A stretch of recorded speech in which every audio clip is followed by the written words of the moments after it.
Welcome, everyone. This is Coaching in Session. My name is Michael Rearden, and I will be your Master Coach today. And today we're going to be talking about fitness and mindset. Now, I'm not going to be doing this by myself. I'm going to be bringing on another wonderful fitness and mindset coach. He's going to be helping us understand his work, what he does, how he gets people on track. And I love his process because he does what many other coaches do not do in the fitness world. He holds you accountable day in and day out. Of course, you can have a coach that, creates a meal plan for you. Maybe you do a weekly check-in. Maybe that's enough for you. But some people, they need extreme accountability. They need someone on their booty every single moment because there's always going to be that temptation. Maybe you get a little bit hungry. Maybe something is going on in your day and you're like, you know what? I need a day that is a self-care day, but self-care can be actually self-hurt. Eating a pint of Ben & Jerry's is not self-care. It's a disaster. So in order to alleviate some of the disasters that many people go through, sometimes on purpose, sometimes by accident. Now, I can't say it's an accident eating a whole pizza, but if we don't create the consciousness to what we're doing, it can be something that we're not fully aware of. We're not mindful. We're not doing the things that are going to help us get to the body that we want. We have this idea, but we don't have the process yet. And we all have this idea of our ideal person. Now, that ideal person might not be the perfect weight yet because we can't see that vision of ourselves because we might have never had it. But we can look at other people. We can look at other things and say, this is something that I think I might like. Think of it as a large amount of money. If you have a large amount of money, then you might say, money is not everything. But if you don't have a large amount of money, you might say, oh, it would be nice to have a large amount of money. But yet happiness and money, some say it's around 75,000. So there's no correlation to being happier if you make over 75,000. Now in our world of inflation today, we might be looking at $124,000, the difference, right? Just because you make less than $124,000, are you any less happy? The answer is, it depends on you. And you get to decide your level of fitness. You get to decide what level of mindset you have. Some people, they want to be this endurance racer that runs these huge marathons. And there's some people who, just want to be able to, come home and spend time with their family and be able to support them. And that's enough mindset for them. And that's enough financial stability for them. They don't have to do much. Not everyone has to live this grandiose life where you live in mansions. Some people are perfectly fine living in a cabin. But all of that is to be said, we give ourselves an underlying status quo for what we expect from ourselves and what we expect from others. But yet, we hold others to a higher degree than we do ourselves. You will probably never be ridiculed by someone doing more than you. You will always be ridiculed by someone, or the majority of times that if you are ridiculed, you will always be ridiculed by someone who's doing less than you. So that means the people who want to see you fail, the people who do not want to see you win, who want to be those anchors and want to bring you down and be those toxic figures in their life, they are going to be the people who are doing less than you. It might seem like you want to be relatable to them, but sometimes you have to separate yourself from some people. You have to figure out what works best for you.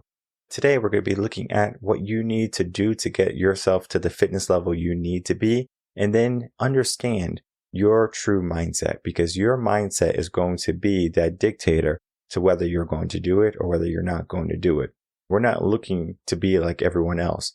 We're looking to be the best version of ourselves. What is that version of you?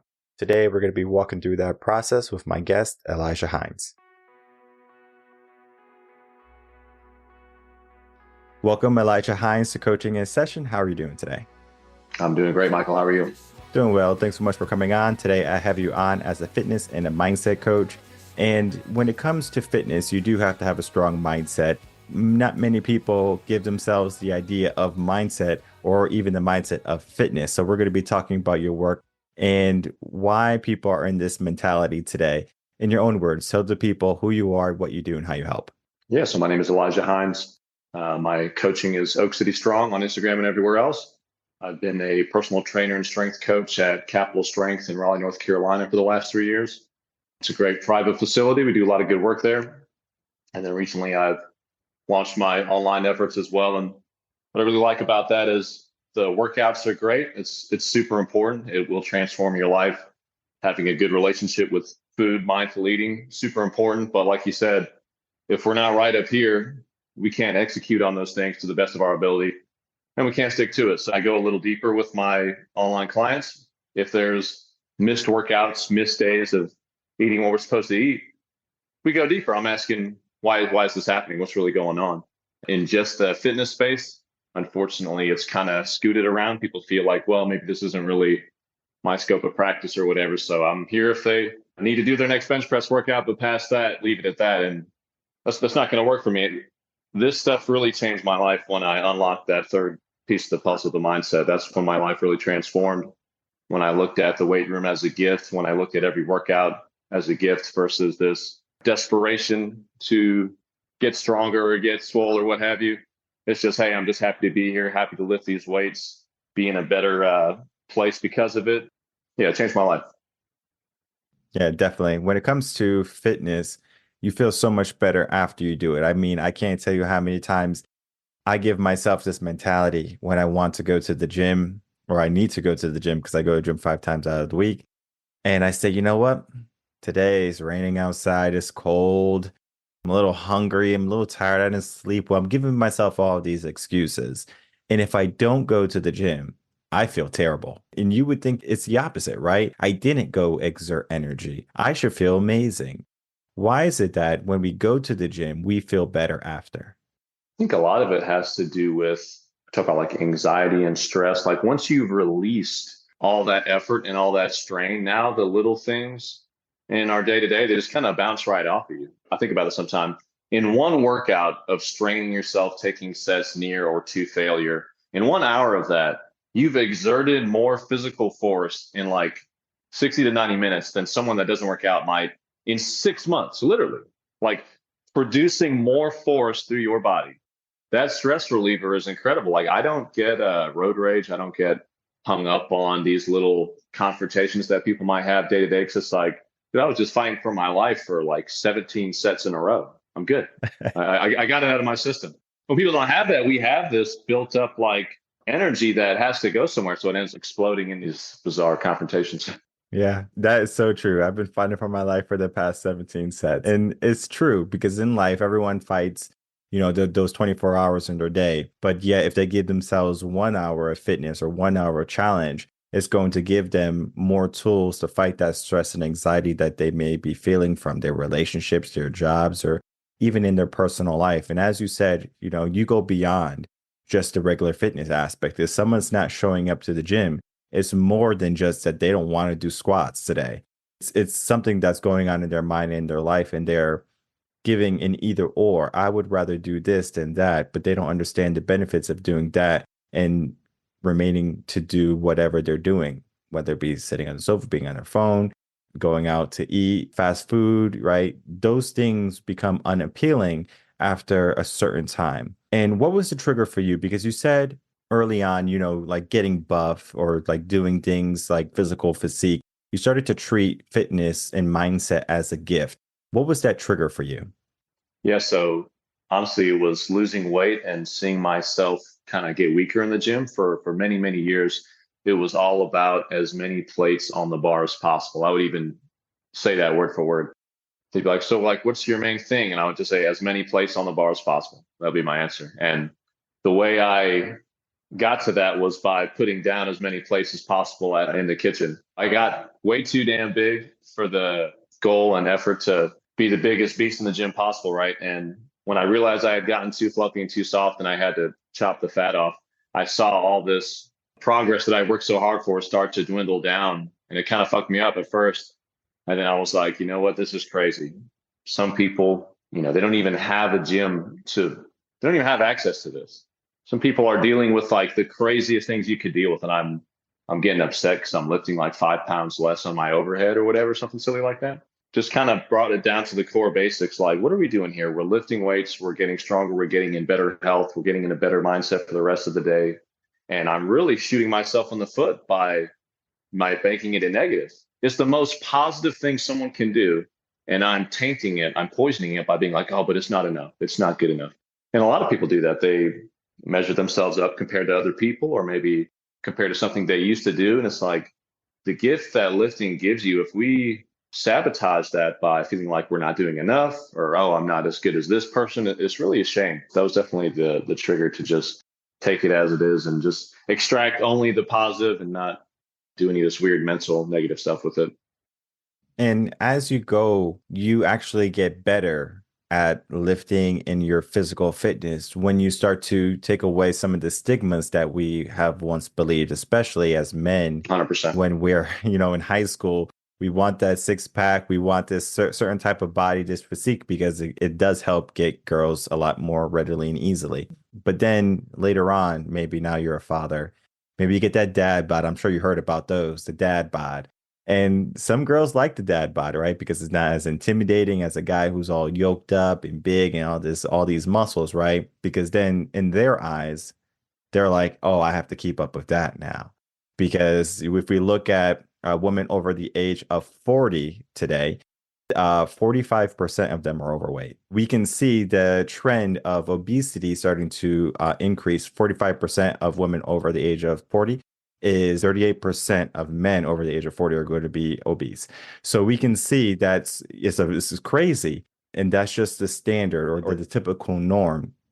Yet we don't have to have that norm. A lot of people, they give this mindset to themselves of, well, I used to be able to do this and I can't do this anymore, so I'm going to stop cold turkey, versus just adjusting to where they are. If I hurt my body somewhere, hurt my elbow, hurt my back or something, I'm not going to say, well, I can't go to the gym anymore. This is my life. I'm 35 years old. I guess this is just how it is going to be. But then you look at the people who are 65, 70 years old in the gym and they look amazing. What was that trigger in their mind that kept them in shape and not choosing to fill up their plates or go to the buffet every single weekend? They chose health and fitness. So when it comes to choosing health and fitness, is it something that people can readily do, or is it something that people have to fight with themselves and say, this is what I want for myself? I think if anyone takes the time to be purely objective and rational about this, the conclusion is inescapable. I mean, it's like talking about the mindset stuff. Everything changed for me when I thought in black and white terms, binary, good and bad, helping or hurting.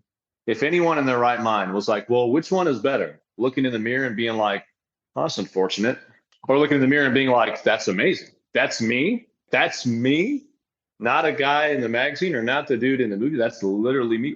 Which one is better? I'm smiling just saying this imaginary scenario that we're talking about in this hypothetical person. It's bringing a smile to my face. We intrinsically know which one's better. And it's like, which one's better? Overeating and being tired and like getting off the couch. You're like, oh my God.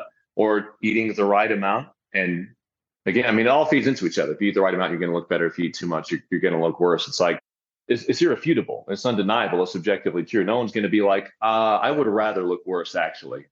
Like, gun to my head, I would much rather just be repulsed by what I see in the mirror than enjoy. Like, it's crazy. In the fitness space, this topic is on our mind 24/7. It's very easy to be like, well, yeah, of course.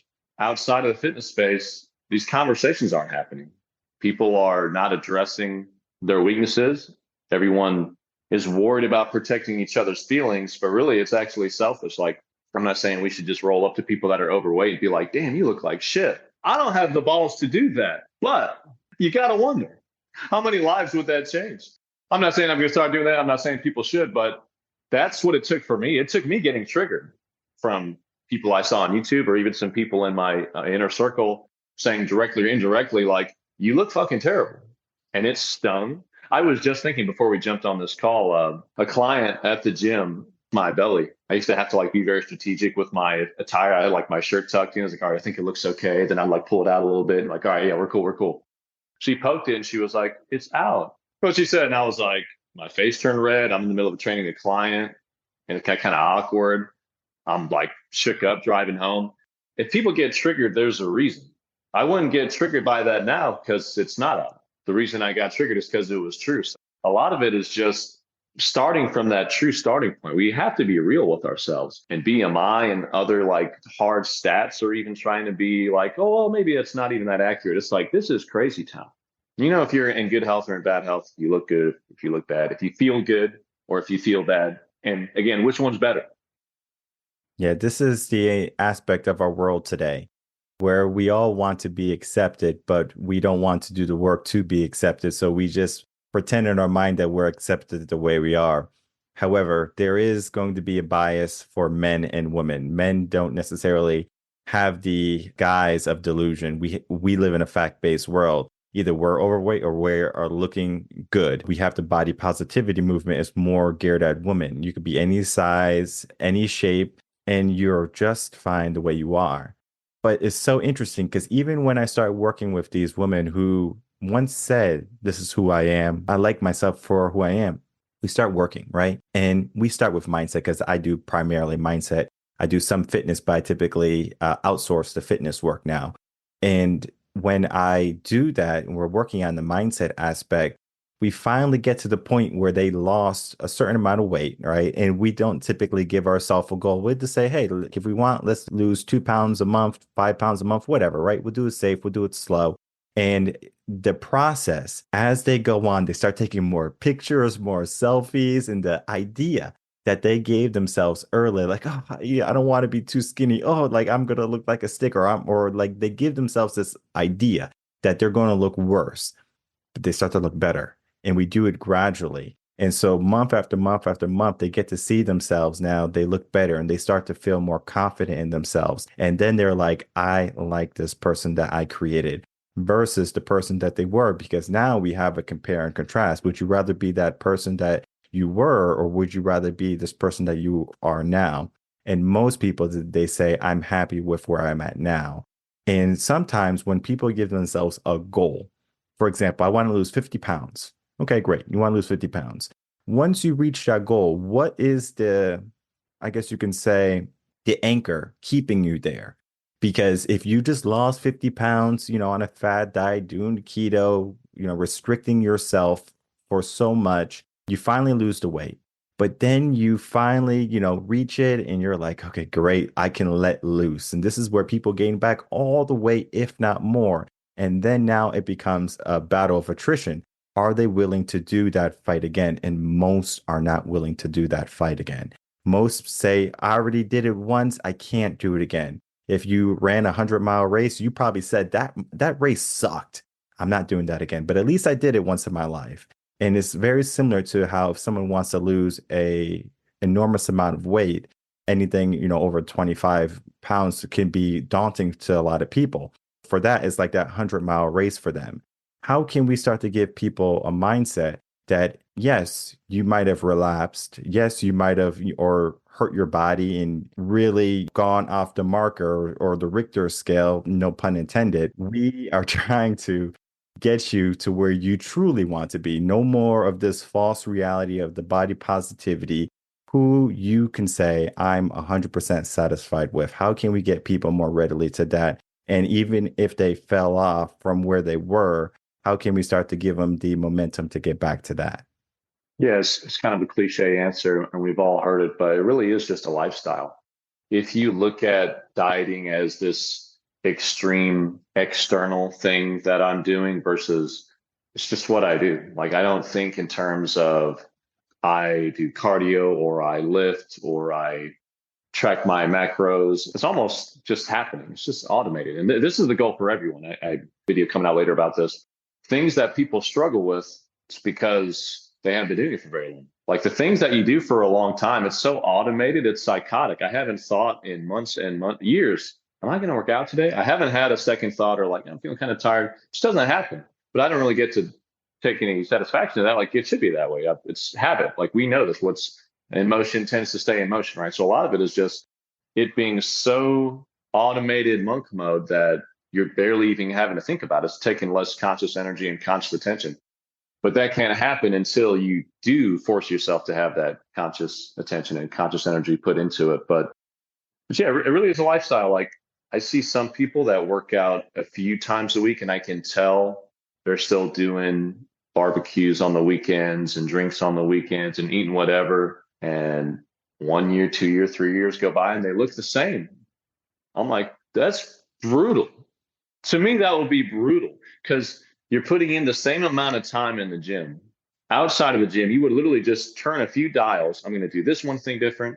I'm going to turn this dial down. And this thing, I'm just going to take that all together. And it would 10x your results. Like, it's not even that crazy what's required to get the body of your dreams. That's where people mess up too. They make it seem like this Mount Rushmore. They're like, oh my God, there's no way.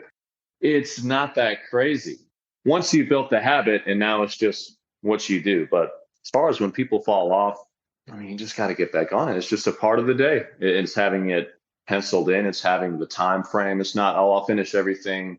And then after that, I'll see if I can work out. You already know, like you said, I'm working out. It's not the time I thought it was going to be, but it's not even a question of maybe I could just wait till tomorrow. It's like, it's happening.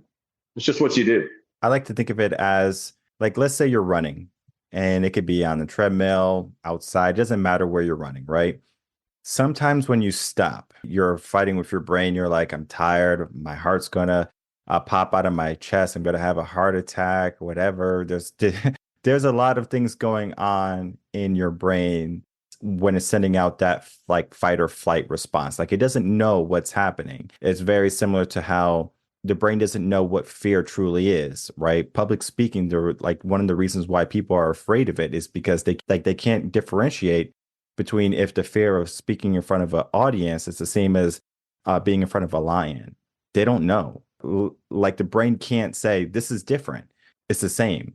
And so when we're fighting that fight with ourselves, like not to stop, and we do stop, it creates a point in our mind of, okay, this is the cap. It could be the cap for today, but it is going to be the cap for some people. Like, oh, I can only run a half a mile without, losing my breath or something like that.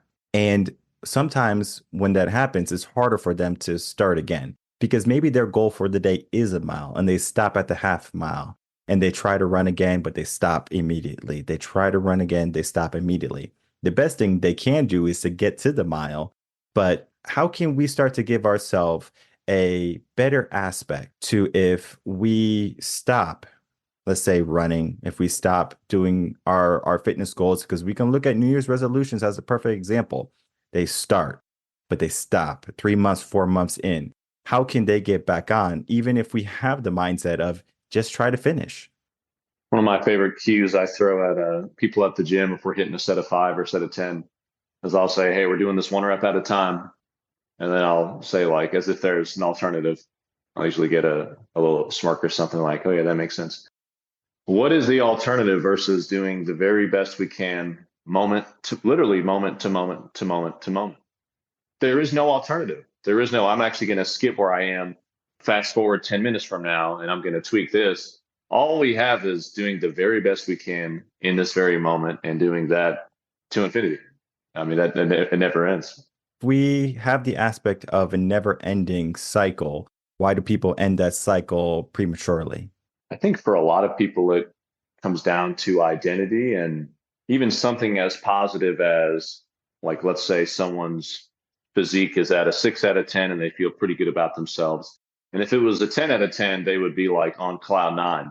For a lot of people, that 10 out of 10 physique or that 10 out of 10 whatever, they're like, yeah, but that's for those workout people. But that's for like those young fitness guys that are like really into the gym. I'm just John that mows my lawn on the weekends and hangs out with my dog. Like, it's kind of an identity thing, right? Which to me is so weird because it's like, again, I mean, which one's better?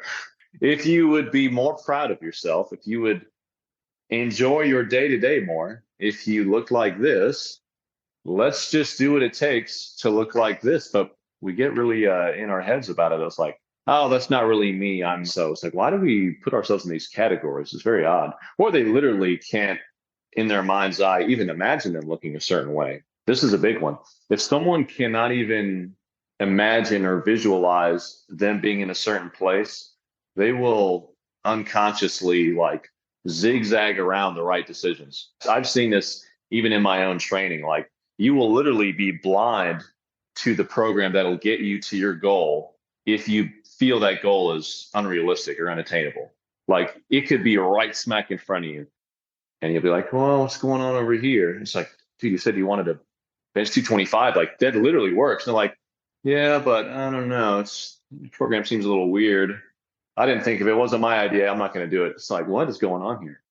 Because that person doesn't believe they could arrive at there in the first place. That's a big part of it. If people don't think that they can get to a certain place, and they're going to unconsciously self-sabotage. You talked about the idea of identity, and identity can be a good thing, but it can also be a negative thing. Let's say my identity is this guy who's super buff and super strong, and I can bench 225, but my reality, my current identity is someone who cannot. I cannot do those things. And I have the limiting belief that I cannot do those things because maybe I tried once before and I failed. How can we start to change others' identity to what it truly should be? Because they have an inkling of what they want. If you ask someone, do they want a Ferrari or a Jaguar? They probably say, yeah, I want this type of car. They can be very specific in what they want. But yet when it comes to our life and our true identity, many people, I guess their unknowingness to dive into that true identity stops them from truly trying to attain it every single moment. Yeah, definitely. Yeah, just reverse engineering that whole process. I love that example about the car or making more money. There's so many things like that where if you ask someone like, hey, would you like to be rich? Well, yeah. And then you're like, well, what are you doing to get rich? They're like, absolutely nothing. It's like, well, do you want it? They're like, well, yeah. It's like, there's a massive disconnect here. Anyone can think about a kind of a lofty, daunting goal, and they could be uneducated. They could have never even looked into the topic. And within minutes of reverse engineering, all right, this goal is way over here. I'm way back here. What would the steps be to where I am now? I guarantee anyone and everyone would think of like 5 to 10 new things right now that they had never thought of. Our brain is so much more powerful than we give it credit for or we realize, but it's very indifferent. It's going to work with what we give it. If we give it very specific things, it'll start giving you some amazing shit that you would have never even thought possible. For like, I could do that. You could just think of a side hustle you can start doing, or you'll just start doing more research. Start Googling, what would I do if I have this many hours a week to dedicate to a side gig? What would it be? You'd find 5 or 10, find the one that fits the best, try it. It doesn't work, process of elimination. I'm trying the next one. But even that already, most people are like, okay, I don't want to be rich. I take it back. It's too much. It's like, well, okay. I mean, if you don't want it, that's fine. I mean, there's a lot of, I don't have any goals of being like elite sport or anything like that. Like, I'm not saying everyone should have the mansion and the supercars and just be busting out of their skin. Like, for sure, we all have our own interests and likes and dislikes, right? But all that being said, our brains are very powerful. It will give you answers that you didn't know if you give it specific questions. Like, how would I do this? Just ask yourself that and hang out for 2 minutes with your eyes closed. You'll start thinking of some shit. Yeah, does come down to preference because you get to figure out what you like, what you don't like. Someone who's overweight, they might not know how it feels to be the ideal body size. You know, if we look at BMI, for example, it tells you your appropriate weight. And when you get to that weight, how do you feel? You feel like you have more energy? Are you more flexible? Did that back pain that you used to have, is it gone? We start to look at that. I remember even when because I'm 6'4", I'm tall. It's pretty, isn't it? For some people, it's more difficult to put on muscle and weight when you're just like that slender build. And it took me a long time for me to like gain weight. It's easier when you're older though, because your metabolism slows down. And I remember like in high school, I can eat like 5 pounds of rice and beans and like a bunch of chicken. I wouldn't gain a single pound of weight. But today, if I did that, I'll probably be 20 pounds overweight just from that 6 pounds of food. It's a change, but I did have to go through that process of developing what I was looking for. And I didn't necessarily know what I wanted because I haven't been there yet. So I was 190 and I'm like, maybe I want to be 200. So I get to 200. It's like, oh, I like how I'm looking. I like how I'm feeling. Let me go up to 210. I get to 210. I say, okay, this is decent. This is nice. Let me try 215. I get to 215. I go, whoa, I don't like this. And it's because I'm looking at myself now. I'm looking at the physique and maybe I'm looking at my whole overall aspect of my life. Because I'm not only looking at what I see in the mirror, I'm looking at what I would like to sustain. because maybe that physique is going to require me to eat 3, 4 times a day, and I don't have time for that. Maybe I have to spend 2 hours in the gym. I don't have time for that. So I had to figure out what type of lifestyle did I want to mix in with my fitness goals too. Because sometimes people, they give themselves something that is not manageable for a long period of time. Think of like, the New Year's resolutions. I'm going to go to the gym 2 hours a day, 7 days a week. And what happens is they don't do that because they can't do it because it's not sustainable for them. They didn't build themselves up. They didn't build the endurance. And finally, they break. And when they break, they're like, well, I'm broken. What's the point? And this is where you do have to know your preference, know what you're looking for, and then do everything in your power that's going to help you maintain that long term, as you said, lifestyle.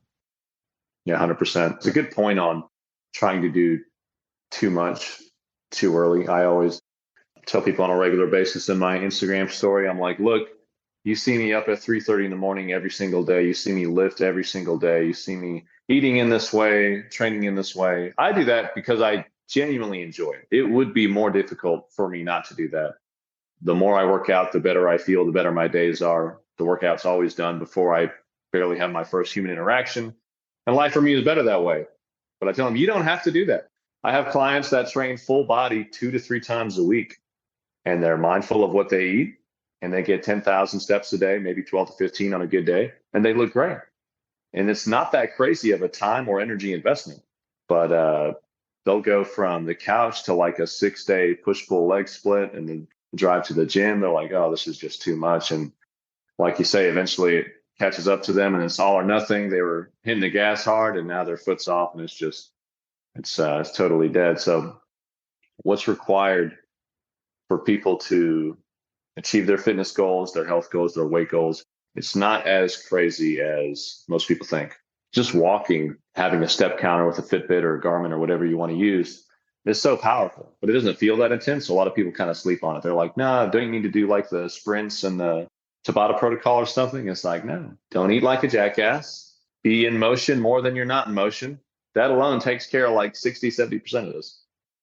Yeah, that's very true. And then just the idea that they can do it if they put their mindset to it. However, many people, they don't give themselves the mindset, they don't give themselves the fitness goals and the aspect to it. They just kind of, live life. It is easier to go get fast food than to cook a home cooked meal or meal prep. It is easier to come home and sit on the sofa than it is to go to the gym. But if you make it a discipline, your habits, part of your daily routine and lifestyle, then it's almost something like, as you said, it's automatic. And that is typically what we want to get to when it comes to our fitness and to our mindset. We don't want to be riddled with, worries and stress and all these anxieties in our life.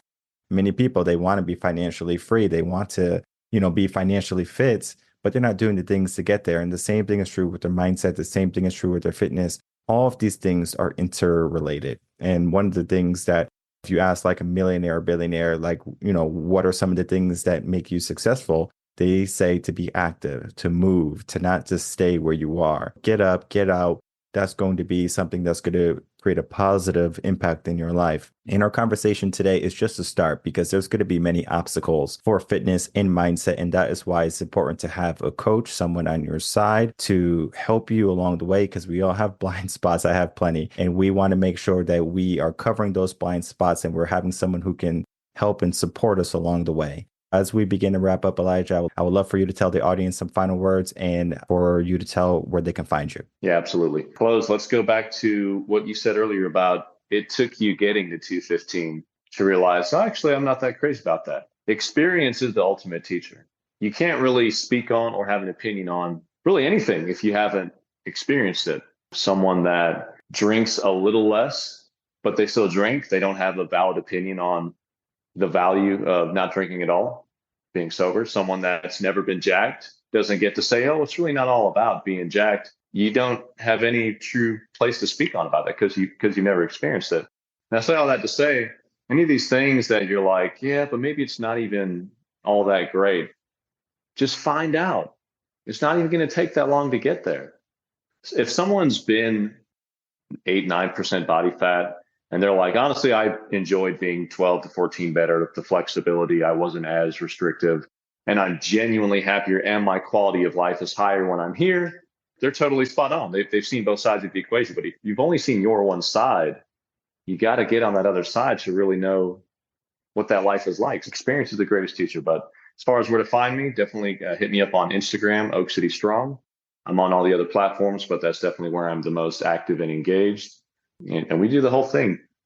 The workouts are personalized. I set your macros, I set your diet, and we talk every single day about self-sabotaging habits and self-limiting beliefs, because these are the things that truly get in the way. Like we said earlier, if you don't believe you deserve to arrive at this point, or you don't believe you're capable to arrive at this point, you will unconsciously self-sabotage. You will forget to work out, or you will forget to eat protein that night because you don't think you deserve it or think it's even possible.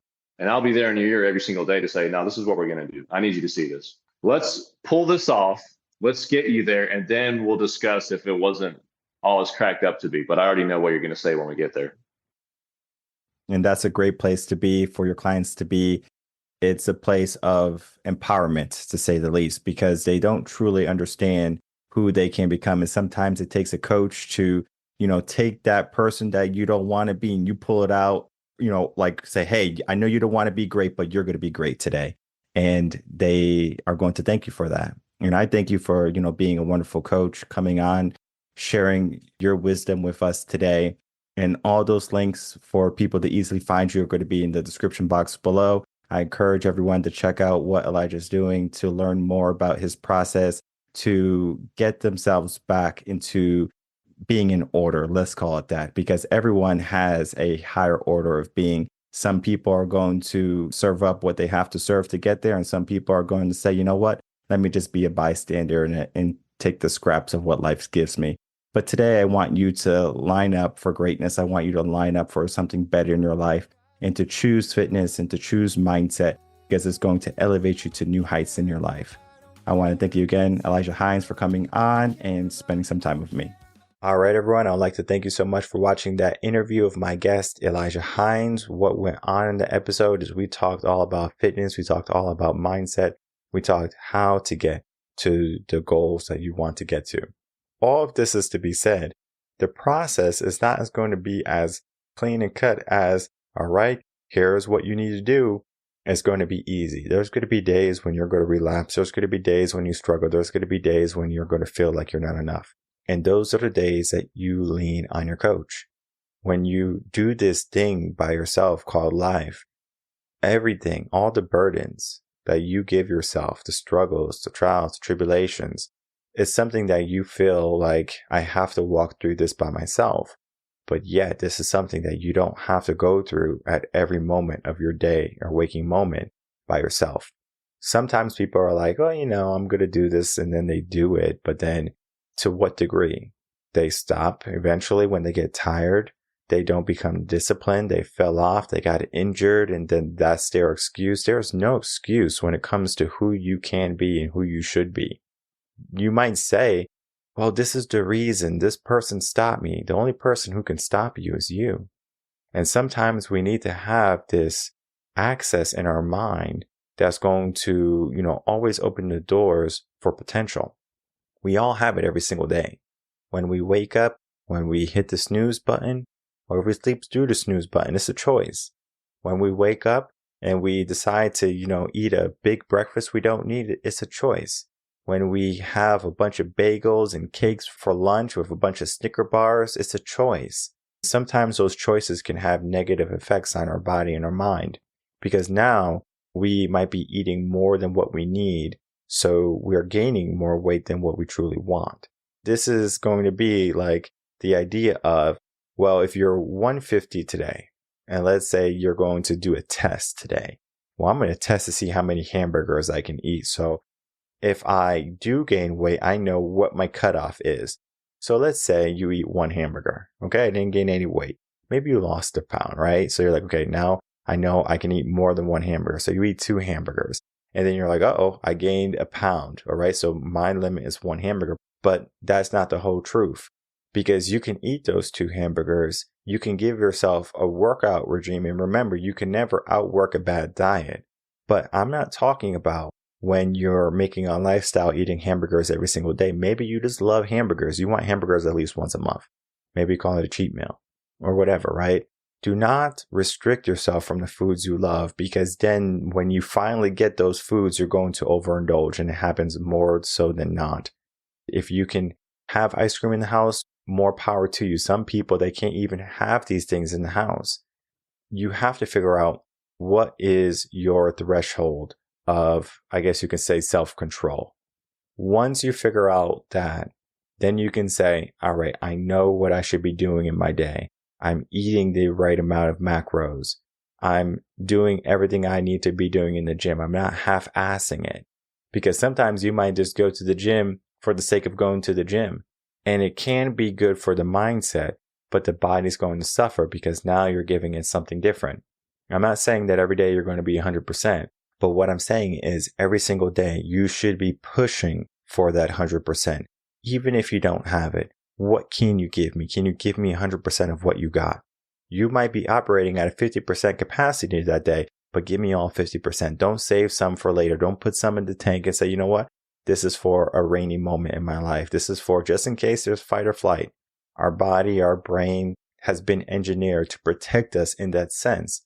We don't know when we need to fight for our life or run from our life. That's why we keep some energy in reserve. We have to learn how to unlock those things. We have to reach that potential of what we can accomplish, what we can do. And not everyone can do that by themselves. Some people, they need someone pushing them. I work best when someone's pushing me, when someone's telling me, hey, you need to get this done. You need to get going. Versus, okay, I know what I need to do. I know what's going to get done. I'm just so much more effective and efficient when I have someone helping me. This is why a coach is so powerful. If you want to make big changes in your life, it takes a lot longer to do something big if you're doing it by yourself. Not saying that you can't do it by yourself, but how quick do you want to get to your goals? Do you want to wait until you're 65 to finally feel better? Or do you want to do it when you're 35? Or you want to do it when you're 40? You want to feel good today? You want to feel good tomorrow? Most people who get sick, have a cold, a broken bone, or something wrong with their body, they want to get back to normal as quick as possible. But yet many people don't realize their true potential. They don't realize their true worth because they are so out of whack, so out of shape. And I'm not even talking about physical fitness. I'm talking about mindset fitness also. They don't know what they can do. They don't know that they're powerful. They don't know that they can push themselves an extra mile, whether it be career, whether it be relationships. They can get better at it. And this is something that we have to look at. We have to look at all aspects of our life and not just appreciate what we have all the time, but we have to appreciate that we can change our circumstance. We can treat today as a gift. We can treat this moment as an opportunity that other people don't have and we do have it. We take things for granted until they're gone. Today is going to be an opportunity for you to not take what you have for granted. An opportunity to change your life for the better, an opportunity to change your fitness, an opportunity to change your mindset in all aspects of your life. It does require work. It does require dedication. It does require consistency. But if you can commit to those 3 things alone, you're going to be more effective than probably 80% of the world. And it sounds crazy how just doing those small, simple tasks can create a huge change in your life. You get to decide the end goal of you. And I hope it's going to be someone that you might not know yet. Because if you knew that person, I don't think you would keep them waiting. My name is Michael Rearden. I'm a mindset coach. If you have any questions, email me coachinginsession@gmail.com. And I will see everyone on the next episode of Coaching in Session. Until then, everyone take care.